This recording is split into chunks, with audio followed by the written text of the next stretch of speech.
I think something very important is that when we look at a natural disaster, this gives us a lot of information about nature and how nature works in certain regions.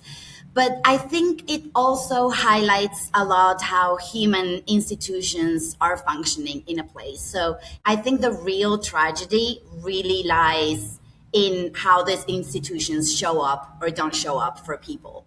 And I guess how it pushes people to just sort of be at their wits' end and what that means in communities and how they start organizing to help each other. Before we get started on today's show, please hit like and subscribe. It's been 1 month since the earthquakes in Venezuela, and the toll for those that have died is still climbing, and it's in the thousands, with tens of thousands more injured, displaced, or still unaccounted for. Buildings that stood for decades are gone. Whole neighborhoods in La Guaira have been erased. So today I thought we should be joined from someone from Caracas. Gaby Mesones Rojo is a Venezuelan journalist who has spent the last month reporting from inside the most affected areas. Thank you so much for being here. Oh, thank you for having me, Afeef. It's such an honor to be here. It's been a month since the earthquakes. What do you think people who are listening need to know the most? So I think the most important thing, and this has also been a great teaching for myself because I didn't necessarily see it this way before the earthquake. But I think something very important is that when we look at a natural disaster, this gives us a lot of information about nature and how nature works in certain regions. But I think it also highlights a lot how human institutions are functioning in a place. So I think the real tragedy really lies in how these institutions show up or don't show up for people. And I guess how it pushes people to just sort of be at their wits' end and what that means in communities and how they start organizing to help each other.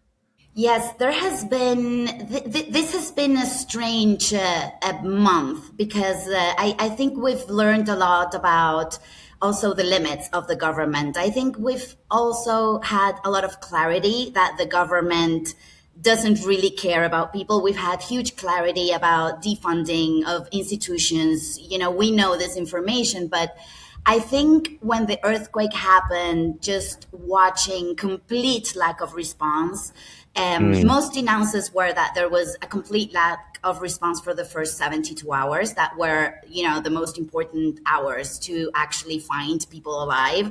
The first week was so stressful because of this. There were still alive people under the rubble. So it was really a race to get people out. And watching the government not respond, you know, it really gave us clarity. Like, you know, a building, we knew they weren't going to respond. We knew that they don't really care about if people live or die. But to have clarity, like a building can come on top of me and the government will not come to help. That was a huge learning. And of course, you know, that kind of abandonment and vulnerability, you know, it's very dark and you know, it's actually the most painful part. I don't think the painful part was the earthquake. I think the most painful part was what came after and this feeling of abandonment. But the way people have organized, the way people have volunteered and rescued, people are still there. Family members are still, you know, 1 month later, they are still looking for their dead ones beneath the rubble. You know, the social organization that we've had surrounding La Guaira has been huge. And it includes donations. It includes making centers, you know, to get donations. And it also includes giving out information. So, you know, for the past month, everyone has been so advocated to what's happening in La Guaira that it also feels like a little bit of light within, you know, how darkly the government responded to the earthquake. So yeah, you've mentioned this a little bit about organizing and coming together and advocating. What's day-to-day life like right now? Is there any room for ordinary things at all, or is life all about the response? So little by little, we've been a month and we're still a country in crisis. So people do have to work to survive. It isn't that easy for people to say, oh, I'm going to take a week off. It's not that easy. Sure.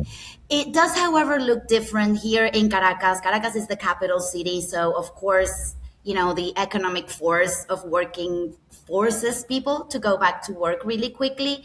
Of course, we can still see, we can see it when we go to the street, we can see that an earthquake happened. But a Sure. lot of people have already started fixing their buildings. In Caracas, the situation didn't get as out of hand and didn't have the same magnitude in La Guaira. It looks really different when you go to La Guaira. In La Guaira, there are some areas that didn't have impact, but there were some neighborhoods that had huge impact. I mean, when I mean huge impact, is that I can probably tell you that 80% of some neighborhoods disappeared. Oof. So in these areas, of course, there is no way of going back to normal. There was also La Guaira is a place. This isn't the first tragedy we have in La Mm. Guaira of a natural disaster. So we actually have sort of a long history of natural disasters in La Guaira, which is so sad to say because it's a population that has endured one calamity after the other. So it's a pretty wounded community at this Sure. point. So at this moment, the places that didn't collapse, the businesses, the small businesses, most of those got looted. So in those places, the new normal is people waiting for food to arrive, waiting for help to arrive, but most importantly, waiting for their loved ones to be taken out of the rubble. Right. At the moment, there are also heavy machinery that they are trying to demolish the buildings and take out the rubble. But dead people are still under that rubble. So there is a huge tension between the people who are handling this machinery and the family members who, of course, they want to find their dead ones. They want to give them, a farewell. They want to, this isn't just a matter of human dignity and, of course, faith for people to do with their loved ones and their dead ones, to give them some dignity. Of course, it also has some legal parameters. If a family member is disappeared and you don't have the confirmation that they're dead, this can complicate a lot of processes like inheritance, Wow. children, who's going to take care of the children. So people are very interested in finding their dead ones. So of course, there is this huge tension at the moment between the people who haven't found them, who are still looking for their disappeared, and the government who wants to sort of demolish quickly. And of course, the government doesn't want to give the real numbers. Right now, our death toll stands as 5,400, I believe. Mm. We have 19,000 wounded and 17,000 displaced people.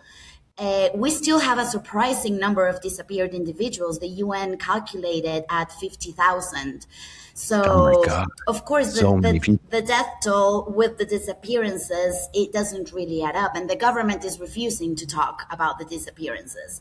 So that's the number. And of course, that is also the most contested number because it's the most complicated to confirm. It's very hard to confirm a disappearance.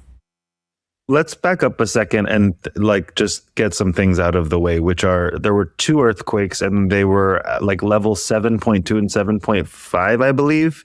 And they hit La Guaira.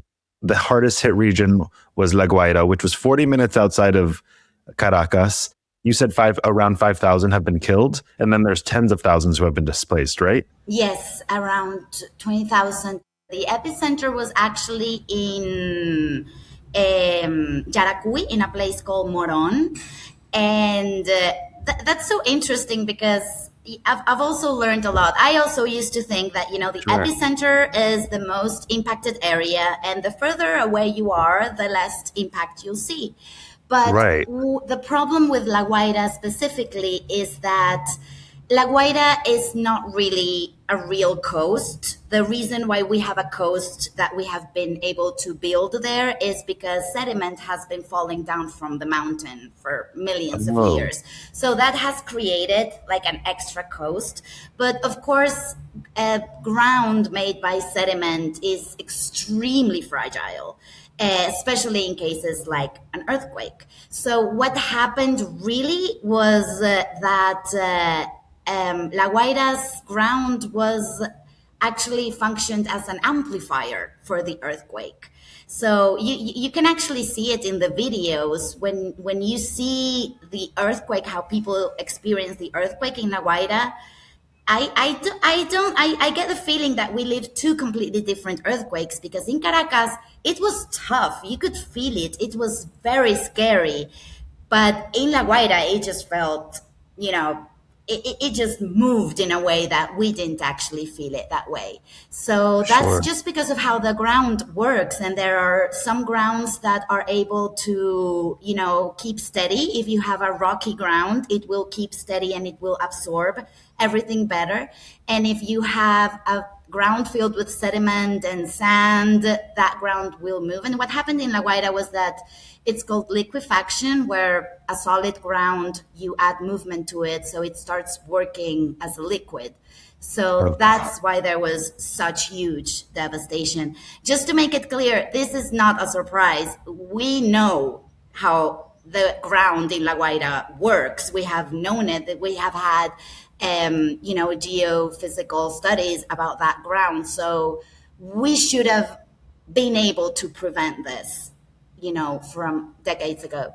How could have this gone in a less destructive way from your perspective? So the first thing I think is, what happened to FUNVISIS. FUNVISIS is our institution that studies earthquakes and our seismic behavior. Of course, it's an important institution because we are a seismic country in a seismic region, so it's very important. Right. Defunding of FUNVISIS has been happening for around a decade. Just to make an example, we used to have 300 centers that would gather data on our seismic activity 10 years ago. And today we have 3. So there is very little data being recovered. There is very little analysis, nationwide analysis being done on how our ground is functioning. And of course, funding from VCs also means funding prevention protocols, sure, more analysis, more. So without that, we were left pretty vulnerable. There's such a parallel between, I guess, Maduro doing that and Trump in general here doing similar things with the CDC and the defunding of just really important structural institutions and organizations that oversee research and response to so many different kinds of natural occurrences, diseases. Is that fair to say? I think so. I think in the U.S., the dismantling of autonomous institutions has been a huge work that the Chavismo government, they have been, they have spent the last 25 years defunding and dismantling institutions. But when I look at it to the U.S., it feels that this dismantling is taking place in weeks. In a matter of weeks, they are dismantling huge, important institutions. I've also been thinking a lot about how this natural catastrophe would look like with USAID standing. USAID was our biggest humanitarian architecture. And Trump is gutting it. Doge, Elon Musk is he gutted it, and now it's affecting the world. It is affecting the world. I have seen some data that says that this will, in the long term, result in more than 14 million deaths. So I guess some people still have the belief that democracy is like voting for someone. But for me, democracy really is having strong autonomous institutions. When you don't have that, you do not have a democratic system, and you don't have a system that's really able to answer to the people, because these institutions exist, research, culture, science, whatever, they really exist for the people. So when you dismantle them, you're dismantling something that's to the service of the people. Also, Venezuelans were robbed of their leader by some other leader's sort of unilateral decision. Can you speak on that? How do Venezuelans feel given all of the things you're going through right now? Maduro is probably our most hated politician ever. So I don't think people were angry that he was taken. I think people wanted, felt that that was some sort of justice, even though if it felt pretty inorganic, because we've never Yeah. experienced something like this. And it was so insane to just wake up in the middle of the night and saying, is that a missile I'm hearing? And yeah, that was Right. a missile. They are bombing the It's city like, yeah, and they are that's what taking. you heard. So that was insane. And of course, it made people feel incredibly vulnerable. But I think also the crazy part came after that, because right now we have Delcy. She has been part of the Chavista, ruling sphere for decades. And, she was also a very close person to Maduro. So Delcy has been ruling the country, for a long time. So now she's the one that's in charge and she's getting all the protection from the US. So that feels so weird, like saying, the US appointed a new dictatorship that is the same as the old dictatorship, and now they are protecting it. So I think above all, it's confusing. It also has changed the entire geopolitical game. So it's really hard to understand at the moment, who are our allies, who aren't, who is going to help. And of course, the question remains, who really cares about Venezuelan democracy? Because taking Maduro out and leaving Delcy in is not worrying about the Venezuelan democracy. So that question remains, who really You're right. cares about our democracy? It's like you thought maybe there would be change, but actually it's more of the same. And now you don't even know who your allies are. You don't know where the money's coming from, all of the international structural support. People must be at their wits' end. Could you explain a little bit about that night and what your friends and your family are going through? Caracas has such a tight bond with La Guaira. Just to contextualize a little bit, La Guaira is about 40 minutes away in car from Caracas. It's our coastal city, so it's the closest city we have that has a coast, that has the sea. And La Guaira is actually considered part of we call it the Great Caracas. It isn't necessarily the capital, but all of the surroundings. So it's a city that historically has had many ties with Caracas. It has beautiful beaches. It has, a huge coast. So, and it also has a rich culture. So, for example, the day of the earthquakes, a lot of people were in La Guaira because it was San Juan. San Juan is an Afro-Catholic celebration. It's so gorgeous. It has beautiful music. People play drums, for hours. So you dance, you sing. It's very liberating, and it's a pretty beloved party. It's one of the favorite Afro Catholic celebrations we have. So. Of course, so many people were actually in the coast and in La Guaira because of that celebration. There's something funny, but in one of the songs, you sing, let the earth shake, make it Oh, shake. So people are, some people are saying that the earth started shaking at that precise moment. That day was also a national holiday because of San Juan.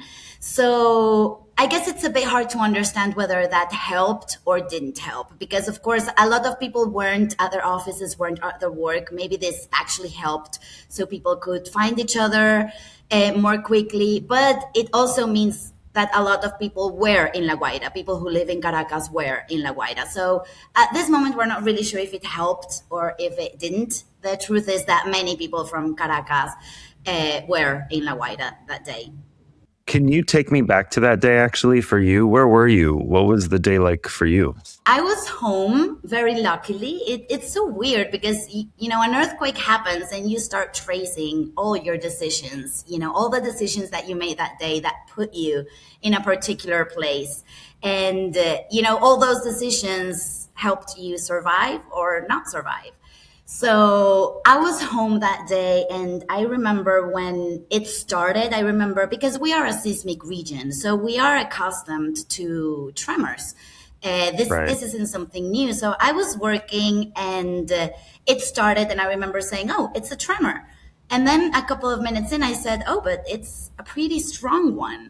And then a Right. couple of more seconds went by, and I was like, it's lasting a lot. Were there like 30 seconds, or like how long would you say it lasted? So I think officially it lasted about a minute and a half, Oh, both wow. of them. But of course, when you feel it different because the Earth, for example, we didn't in the moment we didn't really feel that it was two earthquakes. Right. Now that we know that we experienced two earthquakes, you can, you know, very certainly point out when the second earthquake started and when the first one finished. But at the moment, it just felt like, oh, this is a tremor. It's lasting a lot. And then it was like, okay, it's getting angrier. It's getting angrier and angrier and angrier. And then there was a moment where it was like, okay, my building is coming down. My building was actually perfectly. It was, things always come down ceilings. Constructions in Venezuela have a lot of concrete, a lot. So these are the sort of things when there's movement, of course, it cracks a little bit. But I do remember when the earthquake ended, I looked around and everything was fine. But I remember thinking, things are not fine. This was important. Something very important just happened. So then you start making phone calls and asking people, how are you? How's your area? Are you alive? And they start telling you what they saw. And that's when you realize, yeah, we're not okay. What happened was huge. I think the third call that I made was to a very dear friend of mine who lives in Los Palos Grandes, which is Caracas' most seismic area. So when she picked up, she was so calm, I remember. And I was like, how are you? Are you okay? And she was like, yeah, my living room just cracked in two. And I just saw how a building collapsed in front of me. And I remember she was He so was in calm. shock, probably. I think we were in shock probably for like the first 15 days. I'm sad. Oh, God. Yeah, because it's so hard to really integrate. I mean, we know that earthquakes exist and we know that nature is going to do what nature is going to do. We know that we're a seismic region, but I don't think we had fully integrated that it could move like that and that it Right. could create that kind of destruction. And also, I think the shock also grows larger and longer with the government's lack of information. That first day, I remember we didn't have any information at all. So we knew something huge had happened, but all the information we were getting were from social media videos. The government actually took about 6 hours to go on an official statement. And their statement was like, we had an earthquake. And we were like, yeah, we noticed there was an earthquake. What we need to know is what happened. Are people hurt? Are people alive? What are the most impacted areas? There was so little information. It wasn't until the next morning that we started seeing the videos from La Guaira and saying, what happened to Caracas was nothing compared to the devastation that we're seeing down there. Your dad almost went down to La Guaira that morning of the earthquakes because he has a home there. Can you explain what he has been going through? Yeah, so my father lives in La Guaira. He has been living there. We've had that apartment for around 20 years. He was working in La Guaira's reconstruction after the 99 tragedy. So he was working in La Guaira, so he bought an apartment in La Guaira. So he lived there for a while. He also has his home here in Caracas. So, for the last 20 years, he sometimes would live down there or come back here. But of course, for the last years, my father is in his 70s, and living in La Guaira is so much nicer than living in Caracas. You have the sea, you have beautiful weather, you have beautiful skies, it's just such a beautiful and special place. So for the last couple of years, he has preferred to mainly live in La Guaira. But he was going down to La Guaira on Tuesday, but he was doing some things here in Caracas, so he got late. So he said, let's stay in the apartment here in Caracas and we can go down on Sunday. And then on Wednesday, the earthquake happened. And I also remember the first day of the earthquake, we started hearing apparently La Guaira has been deeply affected, and Tanaguarena, that's the neighborhood where he lives, which was one of the most affected. They were saying apparently one building collapsed in Tanaguarena. And one building collapse is it's pretty big. I mean, it's pretty devastating. So we were thinking, oh my God, one building collapsed, I can't believe this. What building? And then I get a video and I see that the building where he lives collapsed. So I remember thinking, that was such bad luck. I mean, one building collapsed and it's ours. Jesus. My father could have perfectly been at home with his wife and his dog, and none of them were there. So, this is actually a blessing. And then the next day we started seeing other videos from the area, and we saw the complete devastation of it. I'm not really a fan of saying that La Guaira or places like Tanaguarena are completely devastated, because it's really hard to take your eyes off the buildings that collapse, and it's so hard not to notice what a month ago existed and now doesn't exist. So it's impossible not to look at that. But when you're looking at the collapsed buildings, you can turn your head and you see a building that survived. So maybe it's just sheer luck that that building survived, but maybe it's just also a blueprint of how to do things correctly, of how to build in this sort of ground. And I also think it's like an image of hope. Even within the hardest devastation, La Guaira is still there. There are still survivors. There are still things that are living and doing stuff in La Guaira. So I don't really love saying things like La Guaira disappeared, it's all devastated, because, despite the devastation, I don't think that's true. I think a lot has survived this really tough thing that happened. What do you believe about the town and the people who are displaced? Like what is the story from your perspective? So what I think the government is doing is just focusing on confirmed deaths that have directly arrived to the morgues.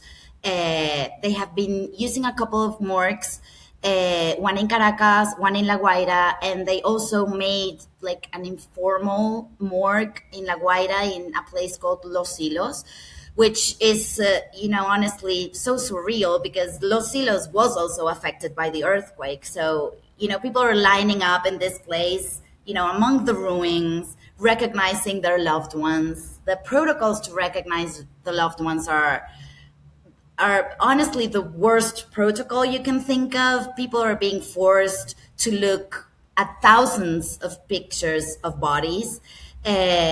Pictures of bodies who many of them aren't recognizable, so I'm not really sure why they are adding it to a recognition list. But the stories people who are going to the morgues, what they're saying is, first they give you this iPad that has probably 2,000 pictures. You have to look at that. If you recognize your loved one, you have to tell them, this is my loved one, and they give you a code. But then that code is worthless because you have to go to the tents and you have to recognize all the bodies again. So they're forcing people, people who are going through huge loss and huge trauma and huge shock. They are forcing them to just look at death in the face over and over again. So the process for people who have had to go to the morgue is completely re-traumatizing. And, what I think the government is doing is that they're just saying, this is the amount of people that have reached the morgue. But of course, that number is completely under the line because there are still very few rescuers from the government rescuing bodies.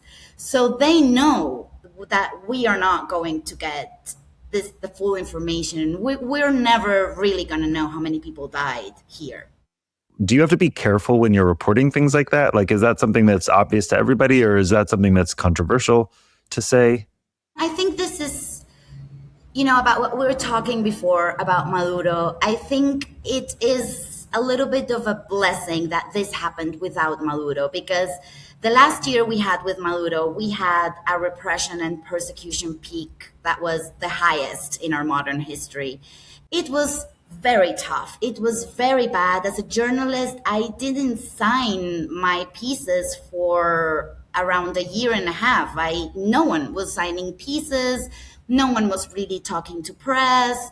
No one was going on the record. It was a very, and you could sense it when you were talking about the government in a restaurant, for example. People started talking so much quieter so they wouldn't be. So it was a moment where it felt very, very tense. Maduro is taking, and that opens up a little bit the possibilities to report from a different place. People started using their bylines again.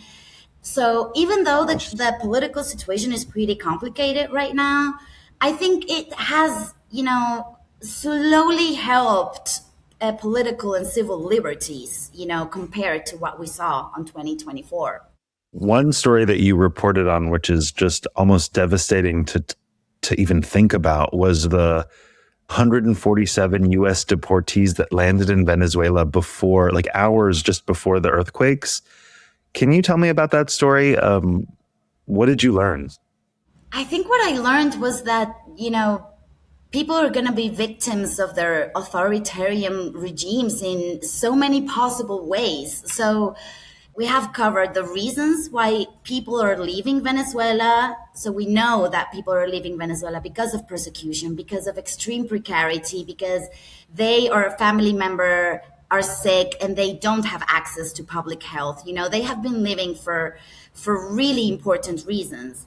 We have also covered their movement. It isn't simple movement. Most Venezuelans have been migrating to other countries in Latin America, and it's a tough migration process. It's not that easy. Then Sure. they started going to the US, and it was about crossing the Darien, which was a very tough path to cross. And People then die all the time in the Darien Pass, right? Like it's like a very very dangerous. dangerous, very exposed to nature, very exposed to traffic, exposed to police, exposed to a lot of violence. And then they reach the US, and they are mistreated, they are detained, they are deported and taken back to their hometown. So it feels so claustrophobic. It feels a little bit like, where can we go? Things are so bad here. So where can we go? And what we've also been saying a lot, Trump took Maduro away, and the next day he was like, Venezuelans are dancing, Venezuelans are getting so much money. And it's like, we're still a humanitarian emergency. We're still scared because the dictatorship is still in place. So Yeah. no one is dancing, no one is really celebrating. So he's like, everything's fixed in Venezuela, all migrants, just go back. And it's like, it's not that easy. People are still persecuted. There's still no access to healthcare. The situation is the same. So we have been fighting a lot for, recognition that they are not being sent to a stable state. They are being sent to a very, very tough state again. And in this context, I think it's also important to pressure that deportations cannot continue to Venezuela under the current context. It's no longer a humanitarian emergency led by an authoritarian government. It's a natural catastrophe led by an authoritarian government. Right. Which is a different pace and a different danger and a different vulnerability. And I think that leads me to what we had been talking about. What we have in common is that we sort of mix our reporting with also humanitarian aid. You've been bringing supplies with you whenever you travel to La Guaira. You've reported like food, water, medicine.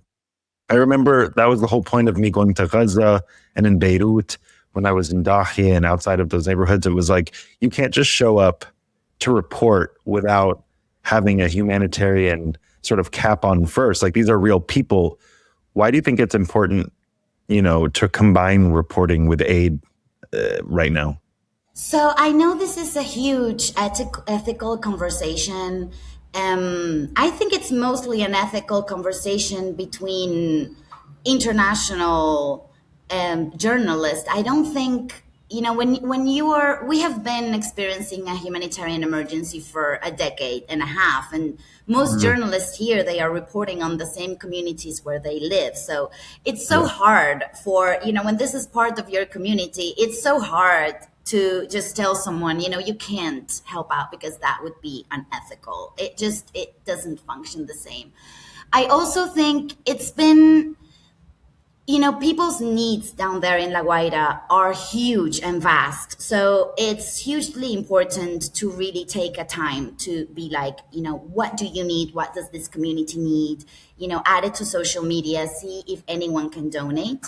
But I also think the humanitarian help goes beyond. Sometimes it isn't about donating water or hygiene kits, or sometimes it's just about, they are sharing their experience and their knowledge with me, so I also get to share my experience and my knowledge with them. And sometimes this may look like, I have a rescuer's phone number that I can give it to you, or I know a lawyer, or I'm gonna put you in touch with an organization. They do amazing job. Tell them you come from me, and that's gonna help you.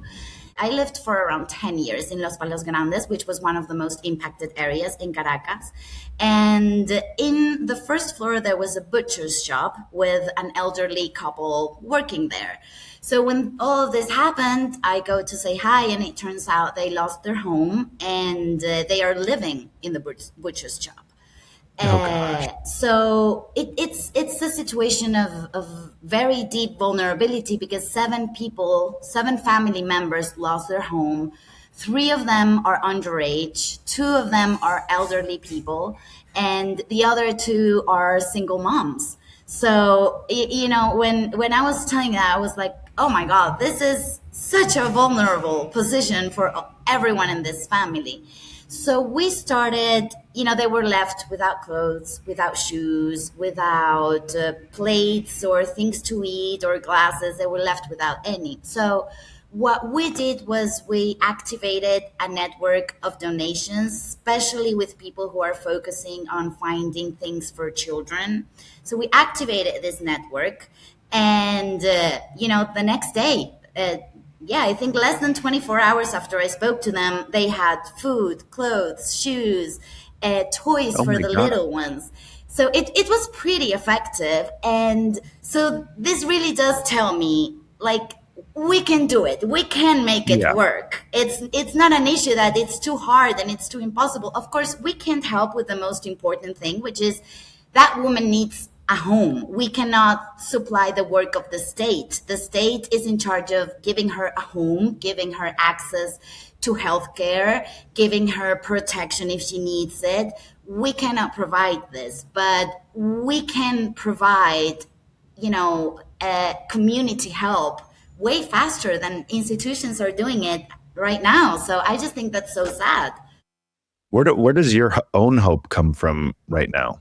This is a bit of a dilemma, because I'm usually a skeptic. I mean, I'm usually like, we're living. Journalist, a skeptic journalist, like what, Yeah. not surprising. So I'm usually thinking like, this is the rise of fascism. This is going to be so tough for the world, what we're experiencing. And I don't have, amazing expectations out of this, because it's looking really tough.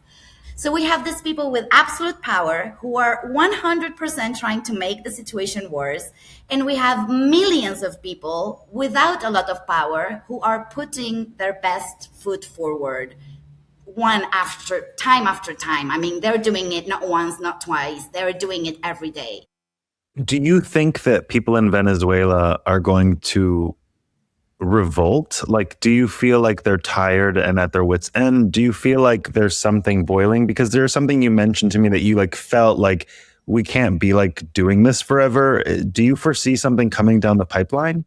It will depend on whether we actually get elections or not. I don't believe, since I'm a skeptic, I don't believe we're going to get elections, because they know they're going to lose it. They've been losing elections for so long, and they know they're going to lose it. So I don't think they're going to have elections. However, I'm also wondering if they have a choice, really. If they are, because through so many years, they have had a choice to do elections or not do elections. Right now, people really want elections. People want the opportunity to vote. Delcy's time as an interim president actually ended, I think it was 3 days after the earthquake, when we had, because our constitution has a time frame. So what they did was they said that Maduro was partially absent. which didn't make a lot of sense because Maduro wasn't partially absent. He was imprisoned. He wasn't. What they said was like, he's imprisoned right now, but he might come back. And it was like, he's not coming back. He's imprisoned. He's not coming back. So, this gives you 180 days to set up the new elections. Of course, this hasn't been set up. And right now we have this whole natural disaster thing. So whenever they're being asked about the elections, they say, we don't have the headspace to think about elections at the moment. But I think having and not having elections will be the difference of people revolting. I do think people are so close to revolting. There are so many people who have lost everything and they are not afraid. Last year, they may have been very afraid to talk, to say something against the government.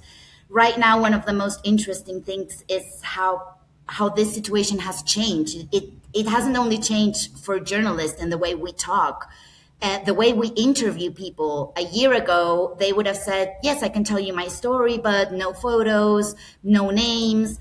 And now they are like, turn on the camera. I want to talk about what happened. I want to talk about my daughter who is still under the rubble. And I want to say that the government is responsible for this. And, I'm going to say my name. I'm going to say my ID number. People are very unafraid. And I think it's because they have lost everything. What are they going to fear now? My last question is, how can people help Venezuelans right now? I would recommend Venezuelan migration is so huge that most people know a Venezuelan person. So I would recommend asking directly to Venezuelans because a lot of people are having, for example, GoFundMes. And I love the work, of course, of organizations and different institutions. But I personally believe that the best you can do for a family in need is directly give them money. It will give them independence. It will give them, autonomy under what they're spending their money on. And it will help them quickly and directly. So if you know a Venezuelan, those Venezuelans probably have a lot of access to specific families that are crowdfunding money for their cause. So that's the first thing I would say.